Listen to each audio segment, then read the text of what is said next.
Hello guys, myself Shubham Agarwal from team Ashish. तो अब अपन आ गए अपनी नेक्स्ट वीडियो पे। क्लिनिकल एंजाइमोलॉजी चल रही है अपनी, enzyme profiles in liver diseases. ठीक है, तो जिसने एलएफटी की वीडियो देख रखी है उसको बहुत अच्छे से आएगा ये। ठीक है, उसको आएगा क्या पता ही होगा ये सब, तो उसके लिए रिवीजन है। ठीक है, बाकी एंजाइम्स के अंदर भी ये टॉपिक है और कभी कभी डायरेक्ट ऐसा क्वेश्चन आ जाता है कि enzymes profile in liver disease, तो अपन इसको डिस्कस कर रहे हैं। ठीक है, तो आपको सबको पता है लिवर के अंदर कौन कौन से एंजाइम्स अपन मेजर करते हैं लिवर की डिजीज़ के अंदर। तो एलेनिन अमीनो ट्रांसफरेस ALT, उसके अलावा AST। ठीक है, दो तो ये हो गए आपके ALT और AST। उसके अलावा तीसरा अपन करते हैं ALP मतलब एल्केलाइन फॉस्फेटेस। चौथा है अपना 5' एंटी या न्यूक्लियोटाइड फॉस्फेटेस। ठीक है, और पांचवा जो है अपना वो है GGT गामा ग्लूटामाइल ट्रांसफरेस। तो ये वीडियो कैसी रहेगी, ओरिएंटेशन समझ आ गया।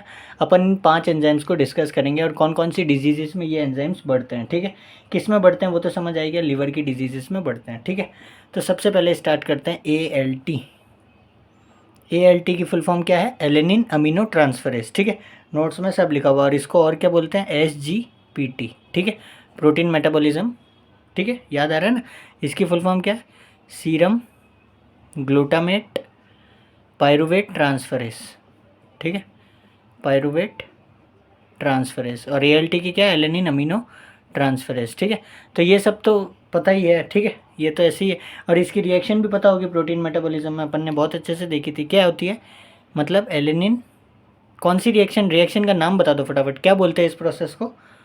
हाँ सही बोल रहे हो, ट्रांस एमिनेशन। ठीक है, तो एलेनिन अल्फा कीटोग्लूटरेट में इन द प्रेजेंस ऑफ ALT या SGPT। और कौन सा कोएंजाइम चाहिए होता है? PLP। PLP किसका फॉर्म है? B6 विटामिन का आइसोएंजाइम है। ठीक है, आप चिंता मत करना, अगर आप पहली बार देख रहे हो और यही देख रहे हो और फिर बोल रहे हो कि ये सब सर क्या बोले जा रहे हैं, तो आप पूरा देखोगे तो सब समझ आ जाएगा। ठीक है, पर जो स्टार्टिंग से फॉलो कर रहा है मेरी प्लेलिस्ट को, उसको ये सब आना चाहिए बस। अगर आप पहली बार देख रहे हो तो कोई दिक्कत नहीं है। ठीक है, तो ये रिएक्शन है। ठीक है, यहाँ तक पता था सबको। अब नॉर्मल लेवल इसका कितना होता है? नॉर्मल लेवल जो इसका होता है प्लाज्मा के अंदर, वो होता है आपका 10 to 35 यूनिट पर लीटर। ठीक है, 10 to 35 यूनिट पर लीटर।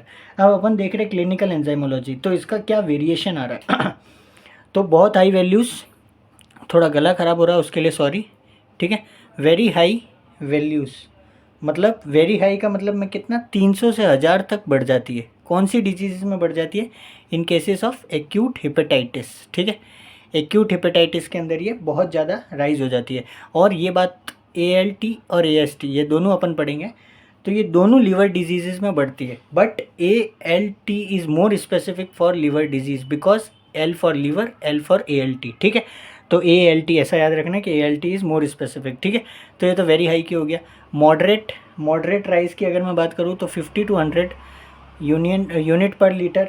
ये कब तक बढ़ जाती है? In cases of chronic liver diseases. बहुत ज़्यादा तो कब हो रहा था? इन एक्यूट हेपेटाइटिस और ये क्रॉनिक लिवर डिजीजेस। कौन कौन सी होती है क्रॉनिक लिवर डिजीज़? जैसे कि लिवर सिरोसिस हो गया, हेपेटाइटिस C हो गया, उसका इन्फेक्शन क्रॉनिक होता है। ठीक है, ये आप सब पैथोलॉजी और आगे जाके पढ़ोगे।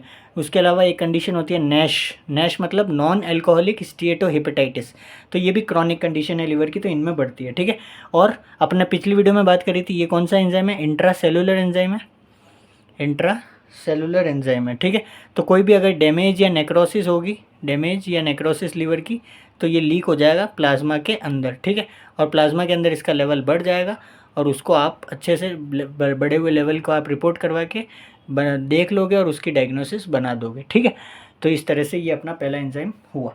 दूसरा भी यही ALT के भाई, कौन सा दूसरा? AST।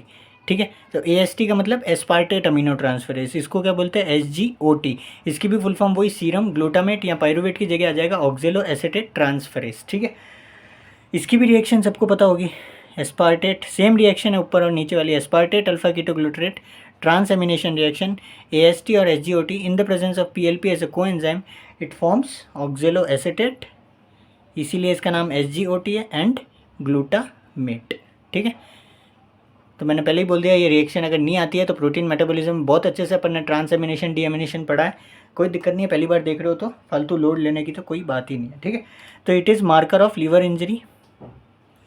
लिवर डिजीज़ में पढ़ रहे हैं तो मार्कर तो होगा ही सही लिवर इंजरी का। ठीक है, और ये मॉडरेट टू ड्रास्टिक इंक्रीज मतलब बहुत ज़्यादा इंक्रीज किस में हो जाता है? इन पैरेनकाइमल लिवर डिजीजेस, पैरेनकाइमल लिवर डिजीजेस जैसे कि मैं बात करूँ, मतलब ऐसी डिजीज़ जो लिवर के पैरेनकाइमा को अफेक्ट कर रही है, जैसे कि हिपेटाइटिस या फिर लिवर कैंसर हो गया आपका, हिपेटोसेलुलर कार्सिनोमा, ठीक है, तो इसमें बढ़ती है। और इसको अपन एएसटी का, अगर जिसने पहली वीडियो देखी हो तो मायोकार्डियल इन्फार्क्शन का भी मार्कर लेते थे, जो मैंने 5वें नंबर पे इसको रखा था क्योंकि आजकल यूज़ नहीं करते हैं। तो इट वॉज यूज्ड, वॉज मतलब पास्ट टेंस, ठीक है, तो it was used as a marker of myocardial ischaemia in olden days, ठीक है।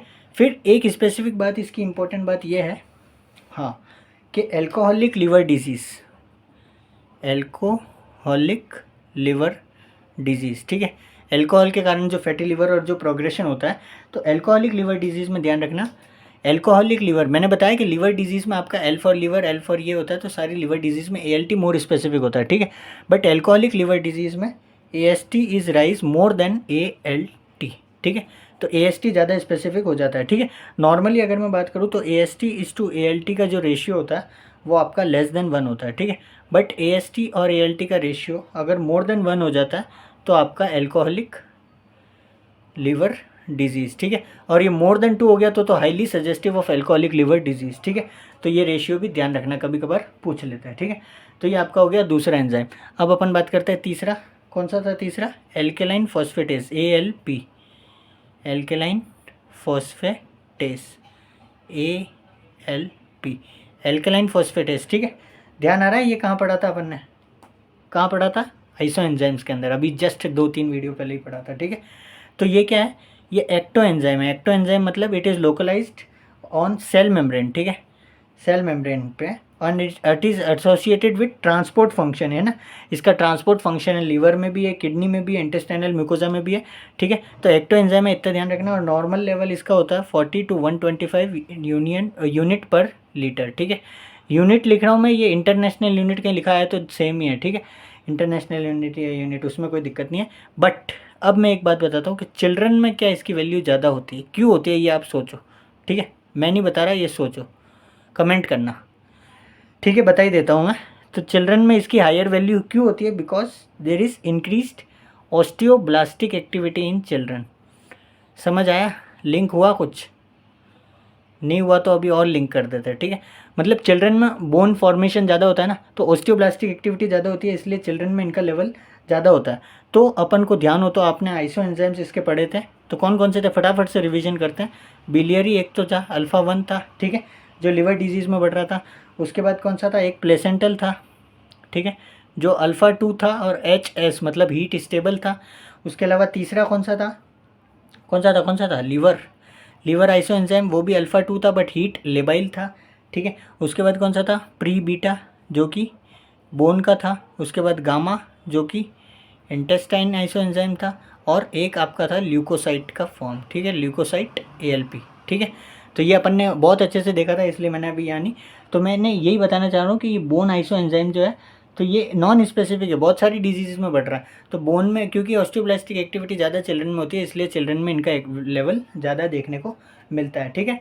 अपन अगर वो बात करें तो मॉडरेटली ये किस में राइज होता है, अगर 2 to 3 टाइम्स की मैं बात करूँ तो 2 to 3 टाइम्स ये राइज हो जाता है इन केसेस ऑफ आपकी एक्यूट लिवर डिजीज़, ठीक है, एक्यूट लिवर डिजीज़ जैसे कि हिपेटाइटिस हो गई, एल्कोहलिक हिपेटाइटिस हो गई, उनके में अंदर।